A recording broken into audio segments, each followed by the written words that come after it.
ada budaya positif di modul 1.4. Nah, sebelumnya perkenalkan, nama saya Vera Yoda sebagai guru penggerak anak 10 dan Yuki Hawa MPD selaku fasilitator dan Bapak Ari Hidayat SPD selaku pengajar praktik. Nah, di dalam modul 1.4 tersebut ada konsep inti dari budaya positif. Nah, dari konsep budaya inti tersebut ada beberapa bagian. Yang pertama, perubahan paradigma belajar. Yang kedua, disiplin positif. Yang ketiga, nilai-nilai kebajikan. Yang keempat, kebutuhan dasar. Yang kelima, motivasi perilaku manusia. Yang keenam, posisi kontrol guru. Yang ketujuh, keyakinan kelas. Dan yang kedelapan, segitiga restitusi. Nah, pertama, pembelajaran dengan paradigma baru. Pembelajaran dengan paradigma baru merupakan pembelajaran yang dirancang berdasarkan prinsip pembelajaran berdiferensiasi, sehingga para murid belajar sesuai dengan kebutuhannya. Berdasarkan tahap perkembangan yang disesuaikan dengan teori psikologi modern untuk mewujudkan profil pelajar Pancasila. Nah, profil pelajar Pancasila ini tercipta menjadi 6 bagian. Yang pertama, beriman bertakwa kepada Tuhan Yang Maha Esa. Yang kedua, berbenikaan global. Yang ketiga, bergotong royong. Yang keempat, kreatif. Yang kelima, bernalar kritis. Yang keenam, mandiri. Nah, selanjutnya konsep inti dari budaya positif yaitu mengubah paradigma stimulus respon ke pendekatan teori kontrol. Nah, di sini terbagi menjadi dua, stimulus respon tentang dunia dan teori kontrol. Stimulus respon tentang dunia, contohnya realitas kebutuhan kita sama, namun teori kontrolnya realitas kebutuhan kita berbeda. Stimulus respon tentang dunia yang kedua, semua orang melihat hal yang sama. Teori kontrolnya setiap orang memiliki gambaran yang berbeda. Selanjutnya, kita mencoba mengubah orang agar berpandangan sama dengan kita. Teori kontrolnya kita berusaha memahami pandangan orang lain tentang dunia. Selanjutnya, perilaku buruk dilihat sebagai suatu kesalahan. Teori kontrolnya, semua perilaku memiliki tujuan. Selanjutnya, orang lain bisa mengontrol saya.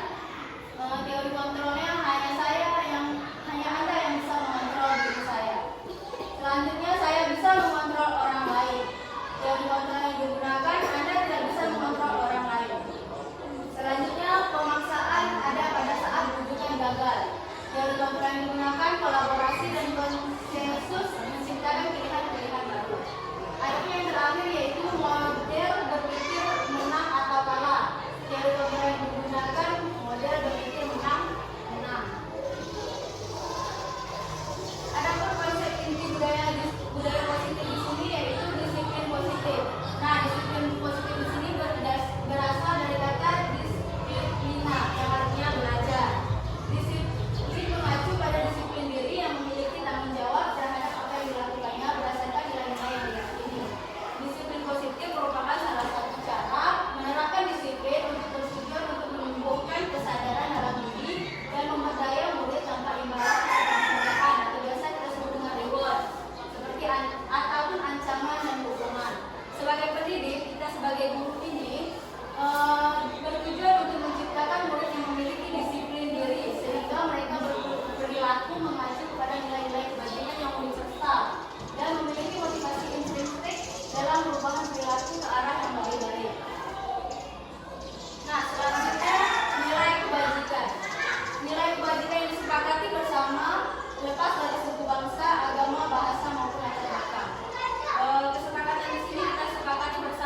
harga dirinya dapat dikuasai agar tidak berlebihan. Keinginan untuk dianggap, memimpin, berprestasi, diakui dan didengar. Itu termasuk bagian dari penguasaan di dalam diri. Nah, selanjutnya kebebasan. Setiap orang ingin memiliki kebebasan. Namun di dalam kebutuhan dasar ini kebebasan yang ditujukan ialah dia dapat mandiri, mengendalikan pilihan, dia dapat memilih apa yang diinginkan, kemana yang dituju, dia dapat memilih dengan bebas. Mencoba hal baru yang mampu mengendalikan arah dirinya. Tidak hanya berpatok kepada murid saja, tapi murid harus dapat memiliki hal yang baru, mencoba hal baru, mau kemana. Selanjutnya kesenangan. Setiap orang pasti menginginkan yang namanya senang. Namun senang di sini dapat kita artikan di dalam hal yang berpositif, seperti bermain yang positif, humor, antusiasme dalam belajar, dalam bekerja, dan tertawa. Nah, selanjutnya budaya positif yang diambil dari modul 1.4 ini yaitu motivasi perilaku manusia. Di sini ada dua motivasi, yaitu motivasi ekstrinsik dan motivasi intrinsik. Nah, yang ekstrinsik itu ada dua, yaitu untuk menghindari ketidaknyamanan atau hukuman. Selanjutnya untuk mendapatkan imbalan penghargaan dari orang lain. Motivasi ekstrinsik ini berasal dari luar diri. Yang pertama motivasi intrinsik, untuk menjadi orang yang mereka inginkan dan menghargai diri sendiri dengan nilai yang mereka percaya. Selanjutnya dari motivasi tersebut tadi ada terbagi menjadi 3 juga. Ada hukuman, konsekuensi, restitusi. Yang kita tahu sebenarnya ketiga ini hampir sama, namun memiliki makna sebenarnya berbeda. Hukuman di sini tidak terencana atau tiba-tiba guru memberikan hukuman kepada murid. Itu namanya hukuman. Murid tidak tahu apa yang terjadi atau tidak dilibatkan. Guru hanya menghukum saja tanpa memberitahu apa kesalahan murid, bagaimana cara mengatasinya, dan bersifat searah. Hukumannya misalnya lari di lapangan, itu bersifat satu arah tanpa melibatkan murid. Berupa hukuman fisik atau psikis. Ya, dipukul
Aku memantau teman terus membuku.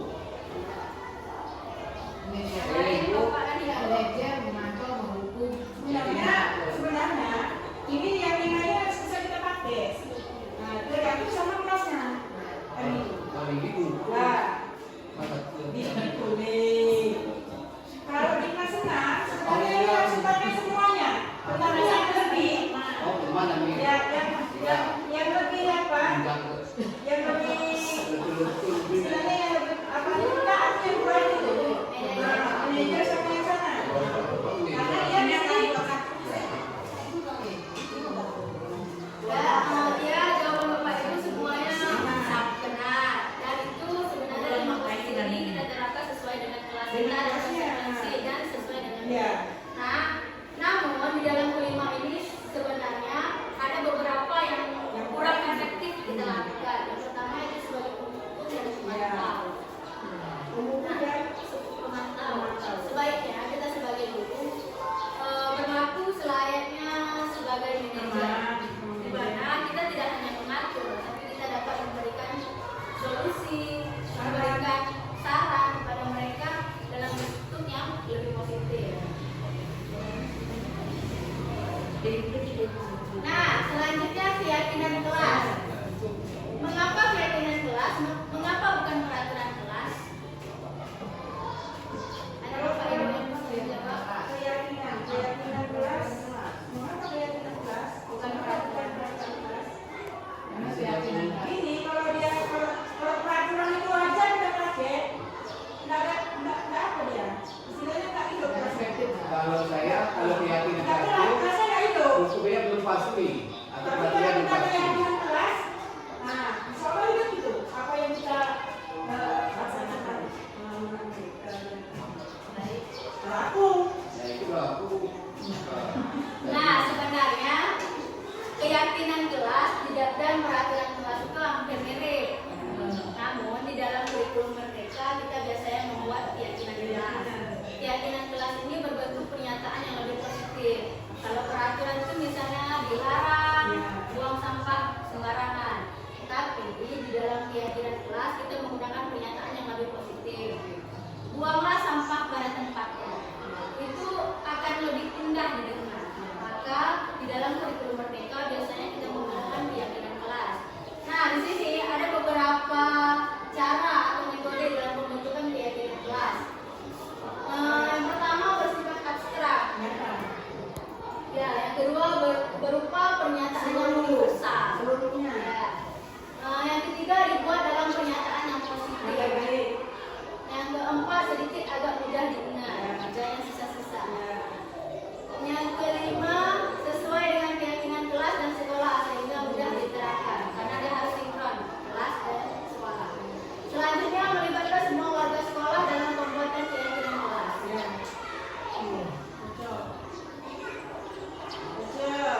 Adapun yang ketiga dalam budaya positif model 1.4 yaitu segitiga restitusi. Suatu proses dialog yang dijalankan oleh guru agar dapat menghasilkan murid yang mandiri dan bertanggung jawab. Nah, di segitiga restitusi ini menggunakan 3 tahapan. Menstabilkan identitas, menanyakan keyakinan, validasi tindakan yang salah. Yang pertama, menstabilkan identitas. Berdasarkan prinsip, membuat kesalahan adalah bagian dari proses pembelajaran. Contohnya, menstabilkan identitas yaitu berbuat salah itu wajar, kata gurunya kepada murid. Tidak ada manusia yang sempurna. Ibu tidak mau mencari siapa yang salah, tapi ibu mencari solusi dari permasalahan. Kamu berhak merasa begitu. Ini termasuk dari pertanyaan-pertanyaan menstabilkan identitas ketika murid kita melakukan kesalahan. Selanjutnya, validasi tindakan yang salah. Berdasarkan prinsip, setiap perilaku berupaya memenuhi suatu kebutuhan tertentu. Biasanya pertanyaan yang digunakan di sini, kamu pasti punya alasan mengapa kamu melakukan hal itu. Padahal kamu bisa melakukan yang lebih buruk dari ini. Kamu patut bangga karena telah melindungi sesuatu yang penting buatmu. Kamu merasa bangga karena mempertahankan sesuatu yang penting bagimu. Selanjutnya,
Dan ini teman nih. Kami kira itu enggak yang mimpin gitu kan. Yang Itu positif. ada di Jawa sih.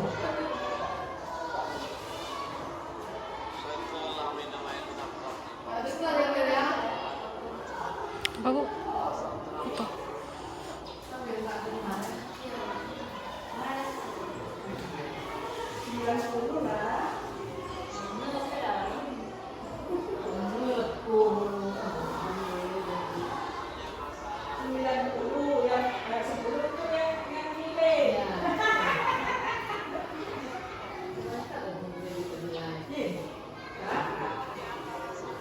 Ada orang selalu bilang.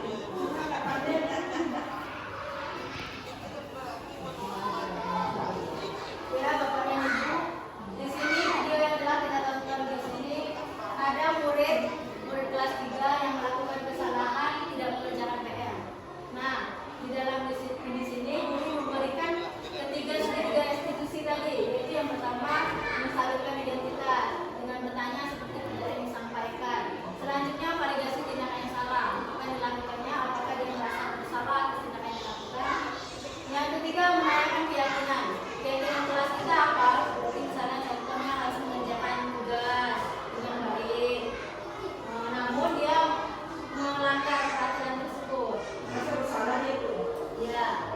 Jadi dari tiga ini contoh dari penerapan segitiga restitusi.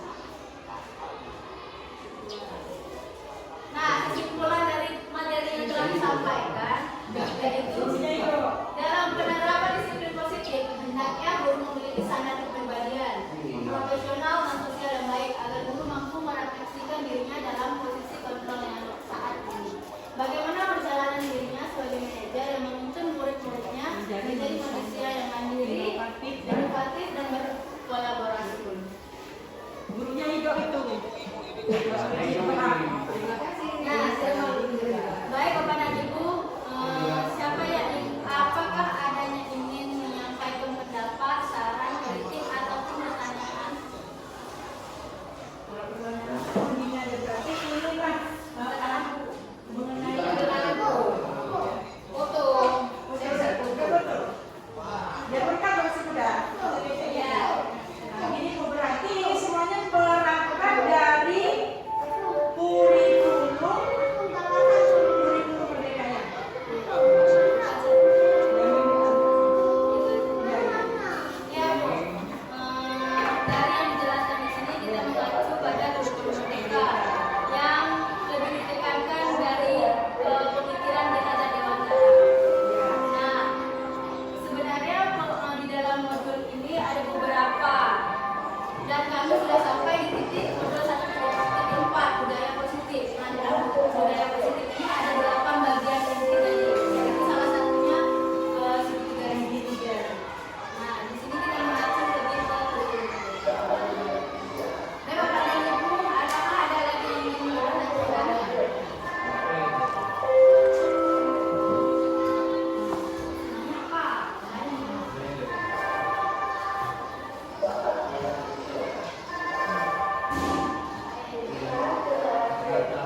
Balik lah.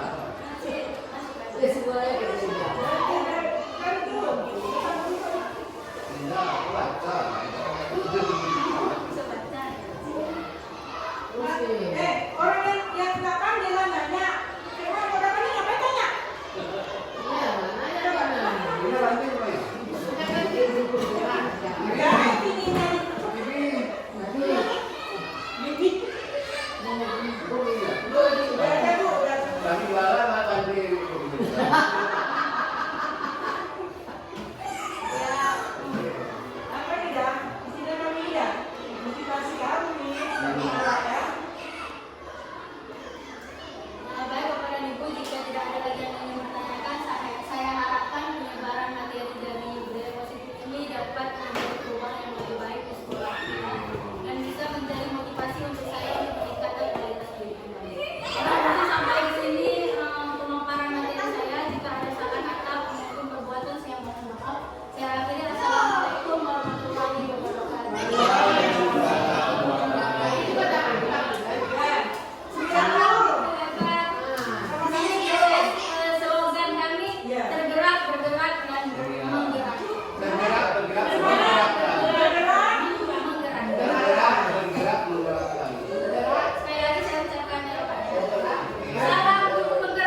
Buanglah sampah pada tempatnya, akan lebih indah dan lebih mudah diingat dan lebih indah untuk didengar.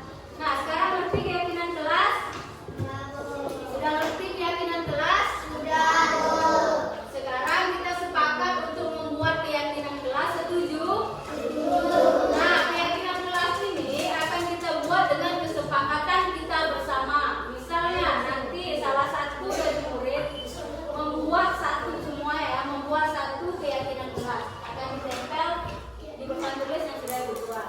Lalu dari beberapa itu akan dipilih lagi dan akan kita sepakati bersama kesepakatan atau keyakinan kelas yang bagaimana yang kita gunakan untuk di kelas kita.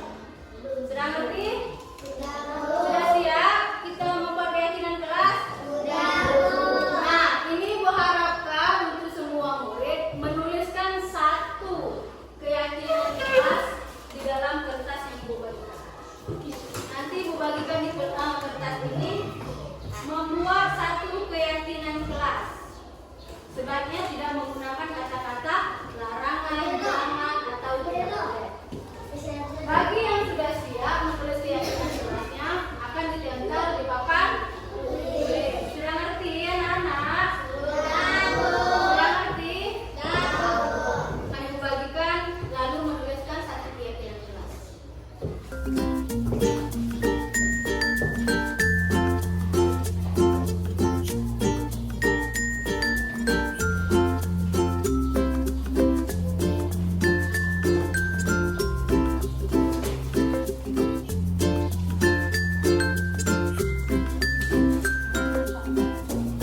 Berapa?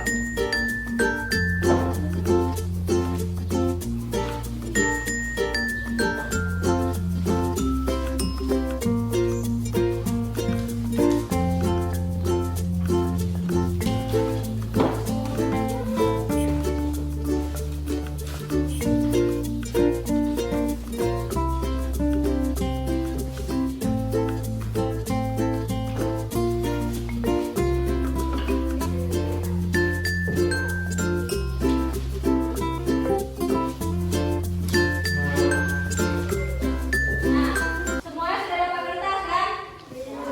Nah, sekarang tulis keyakinan kelas yang menurut kalian yang harus kita letakkan di kelas kita. Yang mudah diingat, tidak menggunakan kata larangan, tidak boleh dan jangan, dan yang sesuai dengan kelas kita. Jangan keluar-luar.